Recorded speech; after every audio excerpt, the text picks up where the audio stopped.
Alléluia. Amen. Que le Seigneur vous bénisse tous. Bwana wabariki nyote. Je vous salue avec joie au nom de Jésus-Christ. Nawasalimu kwa furaha kwa jina la Yesu Kristo. Réellement, nous avons chanté avec joie. Kweli tunaimba na furaha. Nous sommes invités au festin des noces de l'agneau. Tunaalikwa karamu ya harusi ya mwana kondoo. Et la voix qui a suivi dit, Na ile sauti ilifuata ilisema, ces paroles maneno haya sont certaines ni ya hakika et véritables. na ni ya kweli. C'est vrai, nous nous Ni préparons. kweli tunajitayarisha. Chaque jour, nous nous préparons. Kila siku tuko najitayarisha. Chaque jour, nous laissons de côté tout ce qui est faux. Kila siku tuko naacha pembeni yote ile ya mubaya. Tout ce qui est du passé, qui était faux, Yote ya zamani ile ilikuwa mubaya, nous le laissons de côté. tunayaacha.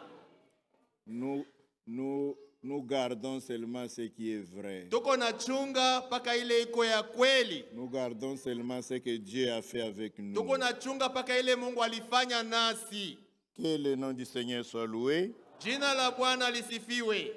Je vous apporte les salutations de nos frères. Na mileta masalamu ya kutokea kwa ndugu Le yetu. frère Liévin Kabongo de Kalemi. Ndugu Liévin Kabongo wa Kukalemi. Le frère Jérémie Kachama de Libreville. Ndugu Jérémie Kachama wa Libreville. Et le frère José Lubangi de Kongolo. Na ndugu José Lubangi wa Kukongolo. Ils ont salué l'église au nom de Jésus-Christ. Walisalimu kanisa kwa jina la Yesu Kristo.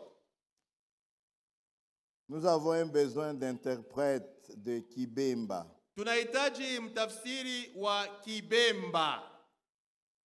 La langue Bemba. Ile lugha ya Kibemba. S'il y a des frères ou des sœurs qui connaissent bien cette langue, Kama kuna wandugu au watata wanajua mzuri ile lugha. d'abord je voudrais savoir s'il y a des Bemba ici qui lèvent la main. Nataka nijue kama kuko wa Bemba, babemba umu, baweke mikono juu. Il y a 2 doigts là-bas. Vidole biwili kule. 2 encore ici. Viwili tena hapa. 2 encore ici. Tena viwili 3 kule même. ngambo tatu. 3 même. Vitatu. Ça fait 5. Nafika 5. 2 doigts derrière les sœurs. Vidole viwili kule nyuma kwa Ça dada. fait 7. Inafika 7. Nous vous invitons, vous tous les 7, Tunamialika ninyi wote wa 7. de voir le frère Pascal Mukeba. Mumuone ndugu Pascal Il y Mukeba. a encore un autre. Kuko mwingine Oui, kule. même le 8. Hata wa 8. On va faire les tests là-bas avec frère Mukeba. Tutamipima kule na ndugu Mukeba. Lui va parler en français. Yeye atasema mkifaransa. Alors un à un va essayer Sasa d'interpréter. moja mutajaribu kutafsiri, Les autres vont juger. wengine wataamua. Alors on peut peut-être sur le 8, Sasa on peut tutaweza, si on retient 4, kama c'est déjà tunapata bien. kwata waine katikati ya 8 itakuwa mzuri. Plus la sœur qui est là-bas, ça fera 5. Kuongeza na dada ule kule watafika sasa 5. C'est pour que s'il y a quelqu'un qui est malade ou qui a voyagé ou qui a un problème au travail, tout ça, qu'il y ait toujours quelqu'un. Nijua kama kuko mtu anasafiri au kwa mgonjwa au kwa na mambo kazi, kukue paka mtu tayari kule jua kutumika. Que Dieu vous bénisse. Mungu awabariki.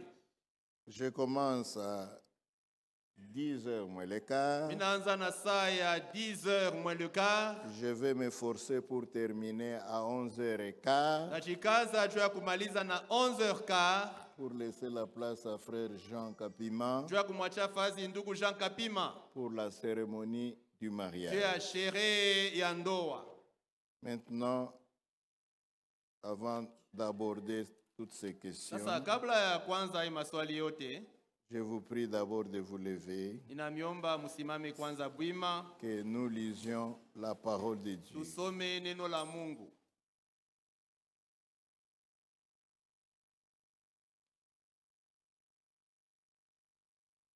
D'abord, Kwanza mbele, Ésaïe, chapitre 1er, Isaya sura yake ya kwanza,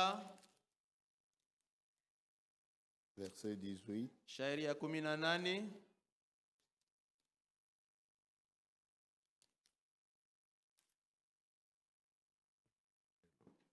Ésaïe 1er 18. Isaya 1:18. Nous lisons. Tusome. Venez et plaidons, dit l'Éternel. Kujeni tusungumuze, Bwana anasema. Si vos péchés sont comme les cramoisis, Kama zambi zenu ni nyekundu sana, ils deviendront blancs comme la neige. zitakuwa nyeupe kabisa kama theluji. S'ils sont rouges comme la pourpre, Kama ni nyekundu kama nyekundu ya damu, ils deviendront comme la laine. zitakuwa kama manyonya ya kondoo. Si vous avez de la bonne volonté, Kama muko na mapenzi mema, nia mzuri, nia mzuri, et si vous êtes docile, na kama muko watu wa kutii, vous mangerez les meilleures productions du pays. mutakula mema ya inchi. Mais si vous résistez, Lakini kama mukikataa, et si vous êtes rebelle, kama muko waasi, vous serez dévorés par le glaive, mutakuliwa na upanga. car la bouche de l'Éternel a parlé. Kwa maana kinywa cha Bwana kimesema maneno haya. Donc on ne peut pas jouer avec ça. Manake haifai kucheza na hii. Si Dieu a parlé, Kama Mungu anasema, nous n'avons qu'à nous conformer. tunapasha tu kuambatana na kila Ce n'est anasema. pas à Dieu de se conformer à nos Ana pensées. Mungu njoo kuambatana na mawazo yetu, C'est hapana. à nous Ni de nous sisi conformer njoo à sa tunapasha parole. kuambatana na neno lake. Je prends Matthieu Nachukua 13. Mathayo sura yake ya 13. Matthieu chapitre 13. Mathayo sura ya 13.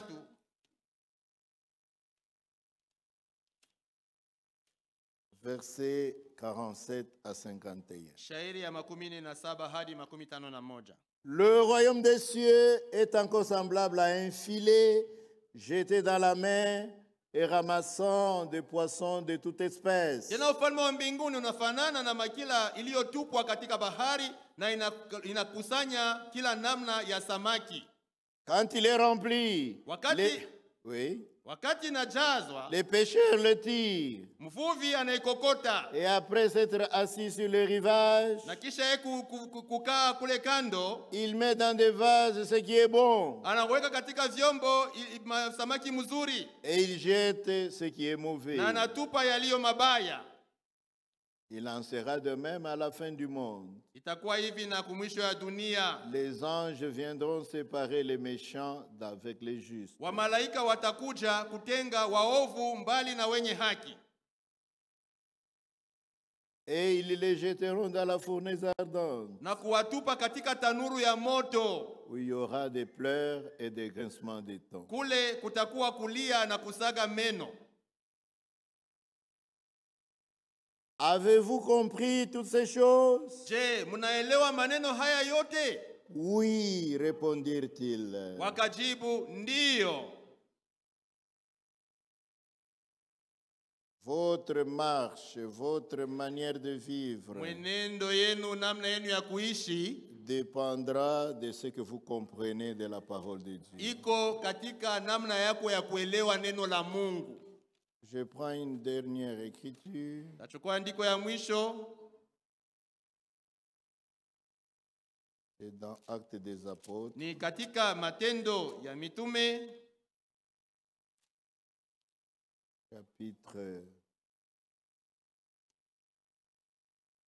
8, sura yake ya 8.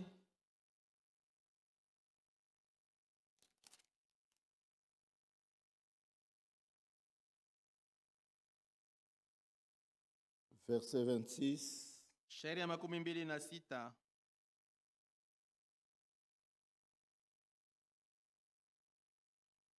35. hadi 35. Et on peut aller même Naweza hata kusoma kufika jusqu'à 38. kufika kwa C'est un 38. peu long, Iko supportez mrefu, un peu, muvumilie tu. parce qu'après vous Kwa allez vous sababu asseoir kisha yake pendant longtemps. mutaketi muda mrefu. Un ange du Seigneur s'adressant à Philippe lui dit, Malaika ya Bwana akasema na Filipo akimwambia, lève-toi et va du côté du midi sur le chemin qui descend de Jérusalem à Gaza, celui qui est désert. simama wende upande wa kusini hata njia inayotelemuka toka Yerusalema kwenda Gaza, nayo ni jangwa. Il se leva et partit. Akasimama akakwenda. Et voici un Éthiopien, un eunuque, ministre de Candace, reine d'Éthiopie, et surintendant de tous ses trésors, venu à Jérusalem pour adorer. Natazama mtu wa Ethiopia Toashi, waziri chini ya Kandake, malkia wa Ethiopia, aliyewekwa juu ya hazina zake zote, alikuwa anatokea Yerusalema kula alikwenda kuabudu. Il s'en retournait assis sur son char et lisait les prophètes Isaïe. Alikuwa akirudi ameketi juu ya gari yake akisoma kitabu cha nabii Isaya. L'Esprit dit à Philippe, Roho ikamwambia Filipo, avance et approche-toi de ce char. jongea karibu na gari hili. Et Philippe accourut et entendit l'Éthiopien qui lisait le prophète Isaïe. Na Filipo alikwenda mbio kwake akasikia Mwethiopia akisoma nabii Isaya. Il lui dit, Akamuuliza, comprends-tu ce que tu lis? je, unaelewa maneno unayosoma? Ce n'est pas toujours évident quand on lit si on comprend. Haikaleke kila mara hakika ya kwamba wakati kunasoma au kunaelewa. Il répondit, Akajibu, comment le pourrais-je si quelqu'un ne me guide? nitaweza je kuelewa pasipo mtu wa kuniongoza? Et il invita Philippe à monter et à s'asseoir avec lui. Na akamwilika Filipo apande na aketi pamoja naye. Le passage de l'écriture qu'il lisait était celui-ci. Na sehemu ya maandiko alikuwa akisoma ni hii. Il a été mené comme une brebis à la boucherie Alipelekwa kama kondoo kuchinjwa. et comme un agneau muet devant celui qui le Na tombe. kama mwana kondoo aliyenyamaza mbele ya ule anamkata manyonya. Il n'a point ouvert la bouche. Hakufungua kinywa chake. Dans son humiliation, Katika kunyenyekezwa kwake, son jugement a été levé hukumu yake iliondolewa et sa postérité. na uzao wake. Qui la Nani dépendra? ataweza kueleza ile mambo? Kuyesabia. Car sa vie a été retranchée de la terre. Kwa maana uzima wake umeondolewa katika dunia. L'eunuque dit à Philippe, Yule towashi akamwambia je Filipo, te prie, ninakuomba, de qui les prophètes parlent-ils ainsi? nabii huyu anasema maneno haya juu ya nani? Est-ce de lui-même ou de quelqu'un d'autre? Je, ni juu yake mwenyewe au juu ya mtu Alors mwingine? Philippe, Ndipo Filipo ouvrant la bouche akafungua kinywa et chake commençant par ce passage, na akaanzia kuia lui andiko annonça la bonne nouvelle de Jésus. na akamhubiri habari njema ya Yesu. Comme ils continuaient leur chemin, Bila walikuwa akiendelea njiani, ils rencontrèrent de l'eau. wakaona Et maji. l'eunuque dit, Na yeye towashi akasema, voici de l'eau. tazama maji. Qu'est-ce qui empêche que je ne sois baptisé? Ni nini nazuiza mimi nikose kubatizwa? Philippe dit, Filipo akasema, si tu crois de tout ton cœur, kama ukiamini kwa moyo wako wote, cela est impossible.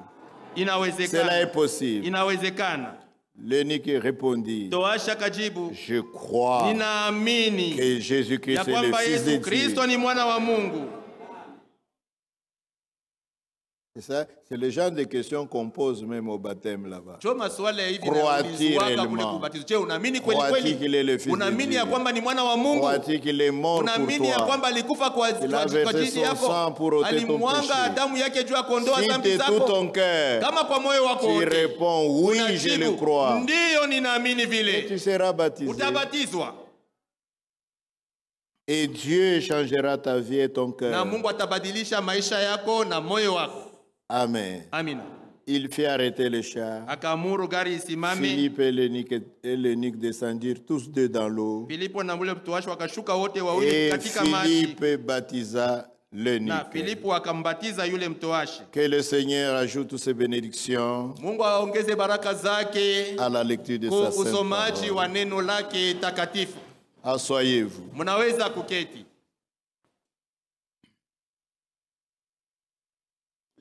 Comprendre ce qu'on lit. Kuelewa maneno unayosoma. Comprendre ce qu'on prêche. Kuelewa maneno inayohubiriwa. Cela vient d'en haut. Ile inatokea ni paka juu. Seul Dieu peut vous faire Ni comprendre. paka Mungu ndiye anaweza kukusaidia La uelewe. Bible dit, Biblia inasema, il leur ouvrit l'esprit. Akawafungua roho. afin qu'ils comprennent les ili Écritures. waelewe maandiko. Il faut une grâce Sharti kuwe neema pour que tu puisses comprendre ili la parole de Dieu. upate kuelewa neno la On Mungu. ne lit pas la Bible comme un journal. Hauwezi kusoma Biblia sawa gazeti, La hapana. Bible est révélée par le Saint-Esprit. Biblia inafunuliwa na Roho Mtakatifu. Que Dieu vous bénisse. Mungu awabariki. Nous voulons terminer avec la question du frère. Tunataka tumalize na swali ya ndugu.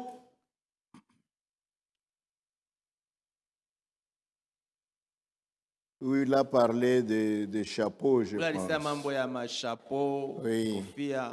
Il était resté juste une petite partie. Ulibakia tu sehemu moja tu ya kidogo. Le frère disait, Ndugu alisema, je vois aussi des sœurs ninaonaka tena qui wadada portent des habits wale d'hommes. weko navaa mavazi ya wanaume, Et quand ils portent na ça, wakati wanaivala on peut appeler blouse wanaweza kuita sema blues ou habit de la femme, au nguo ya mwanamke, surtout aux jeunes sœurs. zaidi wadada wa Ils vijana portent souvent les tricots d'hommes wale wanavalaka mipira ya wanaume et les chemises na d'hommes. mashati ya Et wanaume. ça peut être normal pour les sœurs qui portent ça. Je, iko sawa kwa wadada wale wanavalaka vile? Voici l'écriture. Andiko ni ifuatayo. Deutéronome 22, Kumbukumbu la Torati sura ya 22 verset 5. shairi ya 5. Une femme Mwanamke ne portera point un habillement d'homme, asivae vazi ya mwanaume, et un homme na mwanaume ne mettra point de vêtements de femme, asivae vazi la wanawake, car quiconque fait ces kwa choses maana mtu yeyote anafanya hivi est en abomination à l'Éternel. ni machukizo kwa Bwana Mungu wako. Le vêtement le plus frappant Ile vazi inaonekana waziwazi kabisa pour les femmes, kwa banamuke c'est de ne pas porter les ni pantalons. basivale pantalon. Les pantalons, Pantalon. c'est un vêtement d'homme. Pantalon ni vazi ya wanaume. Même sur les toilettes, Ata pama toilette pama dans les WC. grands bâtiments, même chez nous ici, on Ata avait mis kwetu, ça, tuliwekaka mais ile je ne vois picha. plus ça. Lakini sionake tena. Il faut veiller à ça. Unapasha kuangalia Qu'on mette mzuri. toujours les signes. Kwanza kuweka ile que maalama ya ici, kuonyesha ce sema sont les toilettes des huku femmes. ni ma toilette Ici, ya ce sont les banamuke. toilettes des Hii hommes. huku ni ma toilette Mais ya sur les banaume. toilettes, Sasa pama toilette on pale. met toujours une figure de femme. Banikaka mwanamke. Si c'est pour les Kama femmes, ni ngambo ya banamuke. c'est la robe. Bataweka acha kuvala Si c'est nkanjo. une toilette des Kama hommes, ni ya wanaume c'est le ni pantalon. suruali. Même une femme dévergondée qui ne comprend rien, Hata ule mwanamke ule ashelewi kitu elle vient en pantalon. anakuja na pantalon, Elle arrive devant les toilettes. anafika mbele ya mawese, Il voit le petit dessin là en pantalon. anaona kule baneka mutu na pantalon. Même si elle est en Hata pantalon, kama ni mwenye kuvala il pantalon, va dire que non, Atasema. ici ce sont les hommes. hii ngambo ni ya banaume. Malgré son Hata pantalon, vile anaisha kuvala elle pantalon, va aller dans la toilette des femmes. atakwenda kule kwa mawese ya wanawake. Une femme qui porte des pantalons, Mwanamke mwenye kuvala pantalon elle est en abomination devant Dieu. ni machukizo mbele ya Mungu. Maintenant, quant aux chemises Sasa mambo ya mashemise et les blouses, na mablues,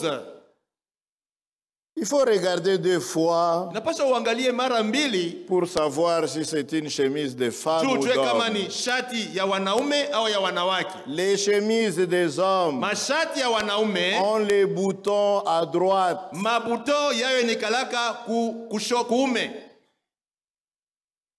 tandis que les chemises ou blouses des femmes na mashati ya na mabluzi ya wanawake ont les boutons à gauche. mabuton iko kushoto.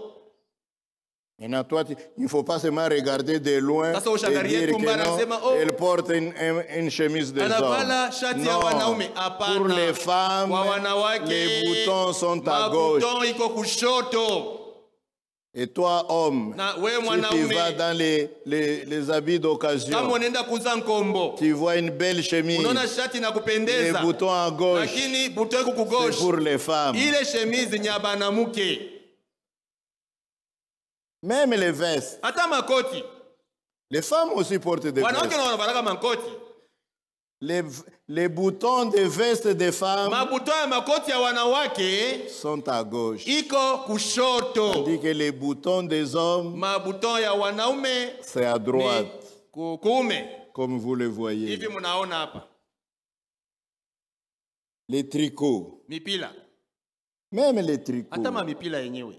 Pour les femmes, Kwa wanawake les boutons à gauche. mabuto iko kushoto. Pour les hommes, Wanaume les boutons à droite. mabuto kuume. Si ce sont des tricots Kama ni mipila sans boutons, ya shipo mabuton. col rond, Yeah, unavala tu ya col roulé ya kiviringo kukichwa. s'il n'y a pas de mention spécifique, Kama baweke po kitu ya kipekee cha kusema mwanaume il y mwanamke. a des mentions Kwa sababu spécifiques, banaandikaka masaa on ingine met for men, baneka sema ya banaume for c'est-à-dire men. pour les hommes. Ya banaume. Là, tu t'abstiens si Pale, tu es une kama femme. kwa mwanamke hapana kuivala ile nguo.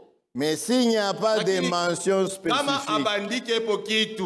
c'est que c'est pour tout le monde. Maana yake ni ya watu wote. Toi qui t'as dit que c'est pour les hommes, Nani alikwambia wasenya ya ce n'est banaume? pas écrit. Abandike Il n'y a pokitu. pas une mention spéciale. Abandike po kitu. Donc c'est comme Maana ça. yake njo vile.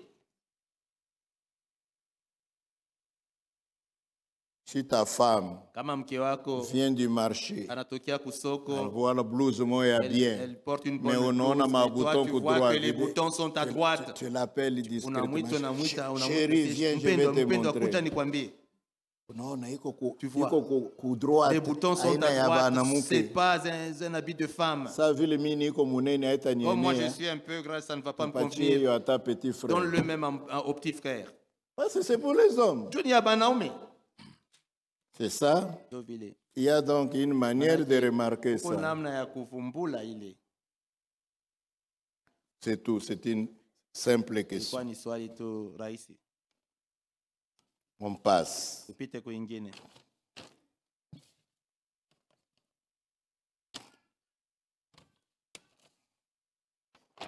On prend l'autre. Uchukue swali lingine. Selon ma question, Swali. le frère a mis son nom. Ndugu anaandika jina lake. Selon Matthieu 18, verset 16, Kufuatana na Mathayo 18 sheria 16. va vers ton frère. Kwenda ukaone ndugu yako S'il a péché, kama anafanya dhambi. va en privé. Kwenda pamwe Entre vous bawili. deux. Mwe bawili. Montre-lui son erreur. Muonyeshe kosa S'il yake. est d'accord, Kama nakubali, priez ensemble. muombe pamoja. Priez pour lui. Umuombeye. L'affaire se termine Mambo là. imalizikie pale. S'il ne reconnaît pas sa faute, Kama hatambui kosa yake. la Bible dit, Biblia inasema va, kwenda prends 2 ou 3 témoins, chukua washuhuda wawili au watatu. une personne ou 2 personnes, Mtu mmoja au watu wawili pour que vous soyez à 3. ili muwe watatu. Parce que pour que l'affaire soit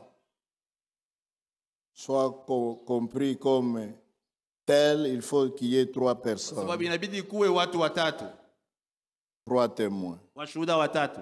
Maintenant, le frère pose Sasa, cette question. ndugu anauliza hii swali. Est-ce qu'il est permis de dire d'abord les problèmes à celui que tu vas prendre ou pas? Je, inaruhusiwa umwambie kwanza ule mtu unaenda kuona kwenda yeye mshuhuda, umwambie kwanza ile mambo yenyewe unamwitia? Ushende mbele kumuexplique kumpembeni. Non, ne lui explique pas ce problème. Umwambie tu aseme niko na problème na frère Dis-lui fulani. simplement que j'ai un problème avec tel frère. Na kubeba ukuwe Je témoin. te prends comme témoin. Ça suffit. Kuneshia pale. Maintenant, quand vous arrivez devant le Wakati frère, munafika mbele ya ndugu. vous commencez à dire, frère, Sasa sema, je t'ai pris Ndugu mimi parce que nakuita mon frère, si que voici, kwa sababu huyu ndugu yangu voici huyu des choses qu'il fait shikia mambo unafanya. et qui sont contraires à la parole, Mambo yalikuwa kinyume na neno aux enseignements que nous na recevons mafundisho yetu tous. kunapokea sisi wote. Je lui ai parlé, Nilisema naye mais il ne fait que lakini discuter. eko paka nabisha. Comme ça, le frère là Hivi ndugu ule mwingine va ule aussi lui naye parler atasema naye comme deuxième témoin. sawa, mshuhuda wa Vous pili. pouvez prendre même Unaweza un kubeba troisième hata témoin. mshuhuda wa tatu. S'il n'a pas accepté tous les trois témoins, kama haitike washuhuda wote watatu, amène le problème à l'église. peleka ile mambo kukanisa. Et les diacres ou les pasteurs Washemasi au vont mchungaji appeler ses frères devant toi. wataita ule ndugu mbele yako, Ils vont juger. watajua Mon kata ile frère, ce que mambo, tu sema fais ndugu, n'est pas bien. hii mambo kunafanya na Il mzuri, faut arrêter ça. sharti wache Il kufanya faut hivi, corriger ça. tengeneza. N'allez pas en parler aux témoins à côté. Ushende kwanza mbele kuambia washuhuda Si pembeni. vous en parlez à côté, ça devient de la médisance. Kama unasema nao pembeni, maana yake unaenda kusema mabaya ya Il faut mtu. que ça soit en présence de l'autre. Inapasha uiseme pale mwenye mambo iko pale. Deuxième question. Swali ya pili, Si un frère ou une sœur meurt avec des dettes, kama ndugu au tata nakufa mwenye kuwa na madeni, le frère ou la sœur héritera-t-elle le royaume des cieux? ule ndugu au dada atariti ufalme wa mbinguni? Oui, Ndiyo, s'il n'a pas fait expressement. kama hakufanye kumakusudi. J'ai pris ma dette, je me préparais à payer, Nilibeba deni, si nilikuwa mais une nitayarisha maladie nilipe, subite lakini magonjwa ambayo ou un inanishitusha accident au arrive, msiba inafika, meurs. mimi nakufa. je ne vais pas en enfer pour ça. Sitakwenda mumoto juu ya ile, Je n'ai pas fait expressement. sikufanya kumakusudi. Mais si j'ai fait Lakini par force, kama nilifanya deni ya kumakusudi, benye unachunga tu gardes la unachunga, dette, tu ne fais pas payer. deni ya $500 Une dette de $500, unachunga, tu gardes cela. le mois suivant Mwezi ile nafuata, wanakuona unauza IAS on te voit même, tu achètes un minibus ya $8,000, qui coûte $8,000, $500 ya benye mais tu uri. n'as pas payé les $500 d'autrui. Tu es méchant, Uko mtu mubaya, tu n'es pas honnête. hauna mtu wa haki. Il faut payer les dettes. Napasa kulipa madeni, Et si tu n'as pas payé à la date convenue, na kama aulipe mwile tarehe il mulipatana, faut aller voir le frère, wendo kamone lui ndugu, demander encore une grâce, umuombe kwa neema, lui dire frère, j'ai eu mwambie tel problème, ndugu, telle difficulté. nilipata magumu Pendant fulani, que je me magumu fulani, préparais à venir payer, wakati nilikuwa natayarisha mon kulipa, fils est tombé malade, mtoto yangu il a été akagonjwa, hospitalisé. akalazwa Tout ce que hospitalini, j'avais, yote j'ai nilikuwa payé à nayo, l'hôpital nililipa kwa et j'ai hospitali payé à la na pharmacie. nililipa madawa. Pardonne-moi, Unisamee, je vais payer encore, donne-moi encore 2 semaines unipatie kwa tena majuma mbili ou 1 mois. au mwezi moja. Ne fuyez pas quelqu'un à qui tu dois. Usikimbie mtu ule uko na ndeni yake. Ne changez pas de chemin pour ne pas le rencontrer. Usibadilisha hata barabara kupitia juu ushikutane naye. Il faut lui parler. Sema naye. Voilà. On passe à une autre question. Pite kuswali ingine. Bonjour frère. Jambo ndugu. Mes meilleurs vœux de bonheur, de prospérité pour toute la famille, au Nakutakia nom du raha, Seigneur Jésus-Christ, usitawi pour l'année na jamaa yote. 2025. Jua hii mwaka wa 2025. De ma part, Kwa ngambo yangu, je n'ai pas une question à poser, sina na swali ya kuuliza, mais un constat très lakini ni amer. mambo tu moja mimi naona iko nanipatia uchungu. Vos constats là, vous Ile ne venez mambo pas, ile mko naona vous ne ile. venez pas nous voir avec au Amukuje bureau. kutuona nayo kule kwa maofisi. Vous avez un constat. Uliona mambo Nos fulani. bureaux sont ouverts. Maofisi yetu iko wazi. Il ne faut pas attendre Hapana les questions. kongojea. Tu n'as pas de maswali. questions. Tu Hauna n'as na pas de swali, questions. hauna na swali. Ok, nous Sawa. lisons quand même Tusome hata vile. pour faire plaisir aux frères. Twa kumfurahisha ndugu. Un constat amer Mambo moja ya à uchungu ni propos de naona. nos frères et sœurs Kuhusu bandugu na dans badada l'église mukanisa et surtout au choriste. na zaidi wale wa kukokoral. Il y a un bavardage Kwiko kusungumuza sana. ou causerie dans l'église Watu wako nasungumuza mukanisa. avant que la chorale se place devant la chaire pour chanter. Mbele ya kwaya isimame kule ku mazabao juu ya kuimba. Lorsque la chorale descend de la chaire Wakati kwaya inamaliza kuimba inashuka kule et se met à sa place, na inarudi pa fazi yake. des bavardages. Masungumuzo.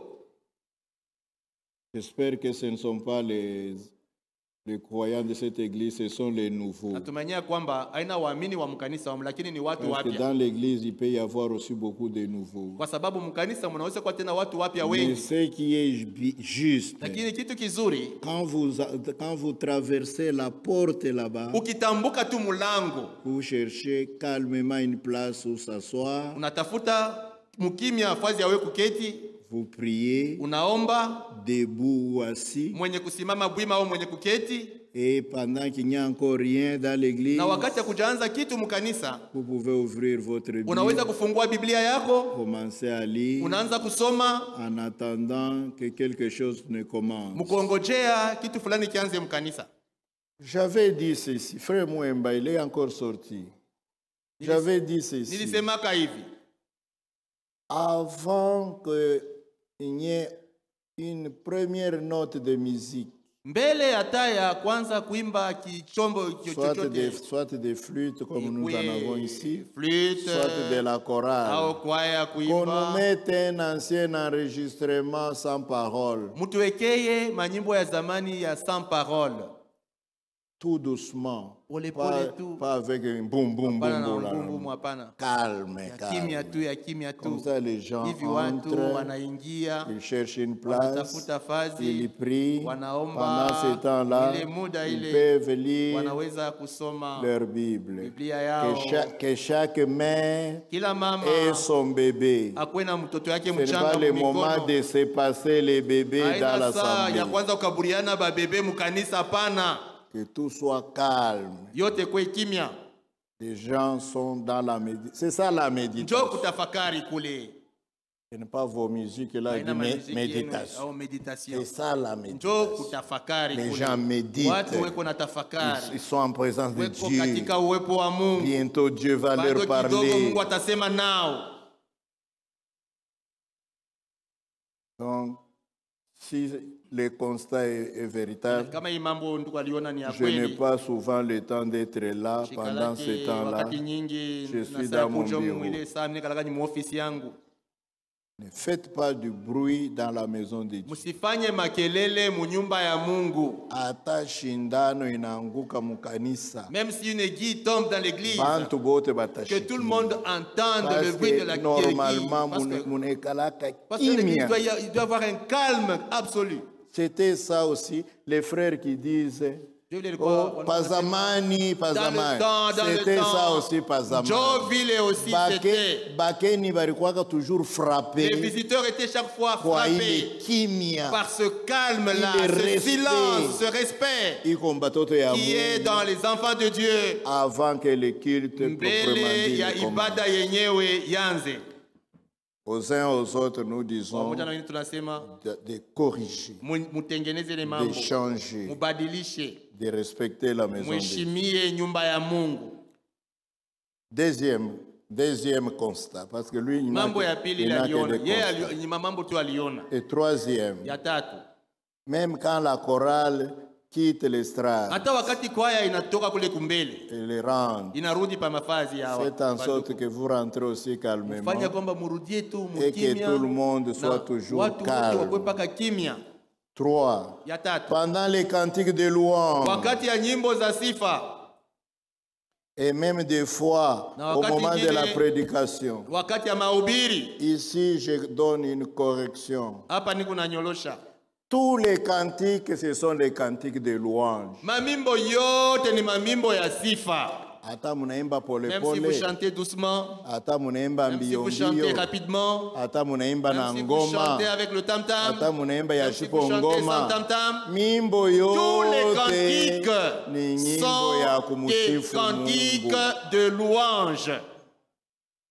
Ile yenu ma Vos explication. explications là. Ya hii ni ya de Oh, louange. ça, ce sont des hii cantiques ni de ya louange, ce sont des d'adoration, cantiques hii d'adoration, ni ya ce nini. sont des Ni cantiques de ma ceci, cela. explication ya Ce sont bongo. de fausses explications. Que vous avez pris des groupes de Il est réveil. Moulibeba, Mouma groupe de réveil. Les groupes de réveil ne savent pas d'où ils viennent. Ma groupe de réveil, abajana kwenye balitoka. Michi ya kujiotea yo Les yenyewe. arbres qui ont poussé d'eux-mêmes. Nous avons une généalogie. Sisi tuko na kizazi chetu. Nous pouvons vous dire d'où nous Tunajua venons. kumiambia, Depuis les tunaweza kumiambia kule apôtres, en tunatokea. passant par Tokea kwa Irénée, mitume kupita kwa Saint-Martin, Martin, Colomban, Martin Martin Luther, John Wesley, William Branham. Tunayua Nous mustari kule tunatokea. nous connaissons notre Nous arbre connaissons généalogique. ce qui est bon pour l'adoration. Tunajua kilicho chema juu ya kuabudu. Baba pepele Les autres là, anatoka mkufuta tumbako il vient de kukwego fumer nemba cigarette et après pepele il commence à chanter abayuwe kule pepele. banatoka. Ils ne savent pas d'où ils Nebeko viennent. na Mais ils explication ont des explications banayua en français. parce qu'ils connaissent, ils savent parler Oh, français. une louange. Oh, ça c'est la louange. Une adoration. Ça c'est l'adoration. Non. Hapana. Tout chant Wimbo yote en l'honneur de Dieu, juu ya heshima ya c'est Mungu pour la ni louange. juu ya sifa. Si tunapendaka kusema Nous aimons dire c'est le chant de la chorale, ni nyimbo za ile kwaya saa ingali chorale pendant yo que c'est yenyewe, la chorale qui ou chante bien ou les chants d'ensemble. d'ensemble ya bantu bote kanisa mzima. C'est plus simple pour Pale nous kurahisi de kwetu comprendre cela. kuelewa vile.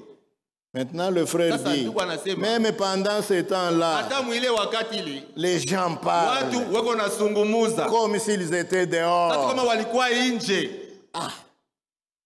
Vraiment. kweli. Ils parlent de quoi? Banasema banasumbureka mambo kani, Du marché? mambo ya musoko, Des dollars? madola. Ici, nous sommes en présence de Dieu. Umu tuko katika uwepo wa Mungu. Nous avons invité Tulialika l'homme le plus grand, mtu mkubwa le zaidi, plus puissant, mwenye uwezo zaidi, le plus vénérable, wa heshima zaidi, le seul qui mérite ule peke yake anastahili notre respect. heshima yetu C'est Dieu ni lui-même. Mungu mwenyewe. Chituheshimu. Mais respectons-le. Soyons respectueux. Kwa watu wa heshima, Respectez Dieu. heshimu Mungu. Donc c'est faux. Manake ni mubaya. Le constat du frère, Hiki ndugu aliona s'il est vrai, kama ni kia kweli, alors c'est manake grave. ni mambo ya hatari sana. Malgré de multiples reproches aux Hata concernés, vile wale watu tunawakemea sana, mais rien de spécial n'a pu changer. hakuna kitu kinabadilika. Haukufanya we bien. Toi tu n'as pas bien procédé. Un reproche, deux Unakemea. reproches, Ya pili unakemea. troisième Ya reproche, tatu je vais chercher un mimi témoin. nakwenda kutafuta mshuhuda. Huyu frère, mimi Ce nisha frère, kumreprocher je lui ai deux déjà fois, à reproché 2 fois, il Shishiki. n'écoute pas. S'il fait la quatrième fois, Kama nafaa mara je ine, l'amène chez les anciens, tampeleka kwa wazee. chez Atacha. Il va cesser de faire ça. Au ni wetu Ou bien, Atacha, si c'est le nôtre, il va au cesser cela. ni instrument à Si c'est un Shetani. instrument de Satan, Attends. il partira du milieu de nous. Je me rappelle à l'époque, Nakumbuka zamani, quand on était dans l'église, wakati tulikuwa mkanisa, il arrivait des fois que même celui qui était à côté de moi, je ne pouvais plus le reconnaître. ilikuwa nafika namna kusema ule alikuwa pembeni kuweza kumtambua tena. Ah, il est ni butakatifu ya bongo. Ça c'est une fausse sainteté là. Chimitaona sema Mais je vais voir huyu ni sœur c'est fulani. telle sœur. Mais c'est on tel ne frère. parle pas. Lakini hatusungumuze. Kama huwezi tena Si kureconnaître hata tu mtu. n'arrives plus à reconnaître même celui qui est à côté de toi. Inakuwa bikish. Ah, ça c'est bikishi. Des esprits. Ok. Je pense que c'est ça que le frère voulait dire. Les autres choses, je ne sais pas si on doit toujours. Les autres choses, c'est ça. Tout a été dit. Yote nasemwa.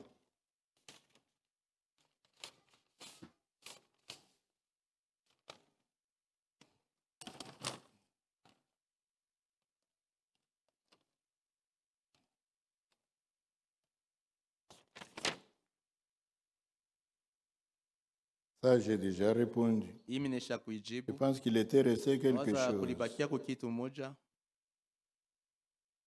Oui. Il était resté quelque chose. Lorsque Jésus était enlevé, wakati Yesu alinyakuliwaka, l'ange avait dit aux apôtres de la même manière, vous le voyez partir, il reviendra de la même façon. malaika aliambiaka wa mitume ya kwamba ipaka hivi mnamuone kuna kwenda tarudia pa mnamna moja moja. Question. Swali, Lors de l'enlèvement, wakati ya kunyakuliwa, comment ça se déroule? Comment va se dérouler l'événement? ile mambo itafanyika je? Ça va se dérouler comme c'est écrit. Itafanyika vile inaandikwa. Le Seigneur descendra du ciel Bwana atashuka toka mbinguni sur des nuées, juu ya mawingu, et nous, na sisi Dieu va nous envoyer aussi des nuées. Mungu atatutumia Nous mawingu, allons monter là-dessus tutapanda juu ya mawingu comme des avions kama vile et mandege, nous allons monter. na tutapanda juu. Lisons cela. Tuisome 1 Corinthiens. barua ya kwanza kwa Korinto, 1 Thessaloniciens, barua ya kwanza kwa Chapitre Tesalonika, 4. sura ya 4, verset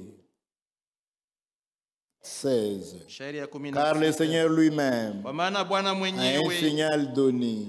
kwa sauti Le kubwa, signal donné ici, c'est un cri de hii ni commandement. sauti ya amri, Il va crier atapaza sauti comme il avait crié à la tombe de ile Lazare alipazaka sauti kukaburi ya Lazaro, pour faire sortir les saints de la tombe. juu ya kutosha watakatifu mu Le makaburi. même cri Ile sauti va moja faire que moja les vivants itafanya ya kwamba walio qui hai, sont prêts, wale wenye kwa qui tayari, sont nés de nouveau, wenye kuzalikwa mara ya remplis pili, du wenye kujazwa na Roho Saint-Esprit, Mtakatifu, le même cri ile sauti va moja faire que moja les morts itafanya ya kwamba vont ressusciter wafu avec watafufuliwa, un corps de wenye résurrection, kuwa na mwili ya et ufufuko, les saints na vivants watakatifu walio qui hai, sont prêts, wale wenye kuwa tayari, remplis du wenye Saint-Esprit, kujazwa na Roho Mtakatifu, vont porter un corps de transmutation. watavaa mwili yenye kubadilika, Un corps qui ne peut plus mwili ile être haiwezi blessé, tena qui ne kuumizwa, peut plus ile pourrir. haiwezi kuoza. Et maintenant, Ça, tous ça. les groupes, on sera rassemblés. Yote makundi À la voix d'un kwa archange, sauti ya malaika mkubwa, l'archange va crier au malaika mkubwa naye moment où nous allons monter. atapaza sauti wakati tutapanda, Pendant qu'ils vont se battre avec Satan, wakati atapigana na shetani avec un grand cri, kwa sauti il kubwa, va précipiter Satan atatupa shetani chini et tous ses troupes na makundi vont yake les yote, précipiter sur la terre. atawatupa duniani, Et la voie pour le passage de l'épouse sera na ouverte njia juu ya bibi harusi apite itafunguka, et nous allons monter. na tutapanda Au son de la trompette de Dieu, na sauti ya baragumu il y ya aura une Mungu. trompette qui va Kutakuwa sonner. baragumu ile La italia. trompette signifie Baragumu inamaanisha convocation kuitwa à la fête, kukaramu, au festin des noces de l'agneau. harusi ya mwaka, karamu harusi ya mwana kondoo. Le Seigneur lui-même Bwana mwenyewe descendra du ciel. atashuka toka Les morts en mbinguni. Christ ressusciteront premièrement. Wafu katika Kristo Ensuite, watafufuliwa nous les kwanza, vivants kisha sisi qui tulio serons hai, restés, tuliobaki nous serons tous ensemble tutanyanyuliwa, enlevés tutanyakuliwa wote avec eux pamoja nao sur des nuées. juu ya mawingu. Nashi tutakuwa na yetu Nous mawingu. aussi nous aurons nos nuées. Frère Kazumba, ni matutani nini? Mawingu. Mawingu. Mawingu ya kupanda nayo. Mchiluba nini? Tutapanda na ile Et nous mabuni. montrons avec sur les Shibo, nuées. Nous tous, ye na yake, lui avec sa nuée, shi na yetu. nous aussi avec nos nuées. Tunapanda. Nous montrons À la rencontre du Seigneur dans les kukutana airs. na Bwana katika hewa, Ainsi, na hivi nous serons toujours tutakuwa avec le Seigneur. pamoja na Bwana milele. Consolez-vous donc Hivi mfarijiani les basi uns les autres pamoja na wengine par ces kwa paroles. maneno haya. Ça se passera comme ça. Itafanyikaka hivi, Comme ça, si simplement, itafanyika tu hivi hivi. unakachika tu, allez, Le matin mambo comme ça, inafanyika. et les choses se passent. Et nous partons. Tunakwenda.